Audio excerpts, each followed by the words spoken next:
सब गोटा के। हम छी माधुरी झा आ एकटा भोला बाबा नचारी गाबै छी, आ सब सुनू।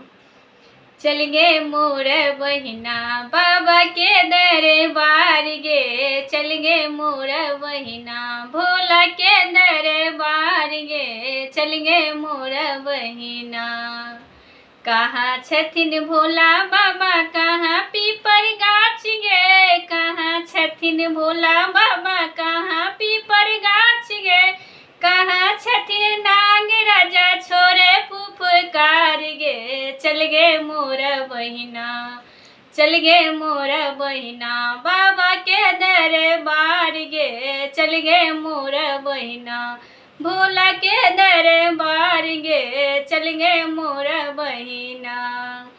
मंदिर छथिन भोला बाबा बाहर पीपर गाछ गे, मंदिर छथिन भोला बाबा बाहर पीपर गाछ गे, ओतै छथिन नाग राजा छोरे फुफकार गे, चल गे मोर बहिना, चल गे मोर बहिना बाबा के दरबार गे, चल गे मोर बहिना भोला के दरबार गे, चल गे मोर बहिना।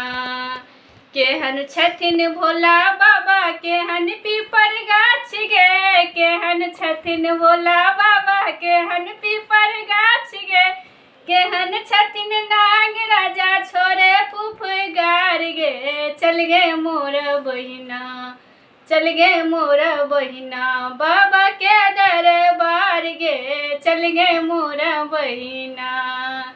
कारी छथिन भोला बाबा हरियर पीपर गाछ गे, कारी छथिन भोला बाबा हरियर पीपर गाछ गे, चितिर बितिर नाग राजा छोरे फुफकार गे, चल गे मोर बहिना, चल गे मोर बहिना बाबा के दरबार गे, चल गे मोर बहिना भोला के दरबार गे, चल गे मोर बहिना।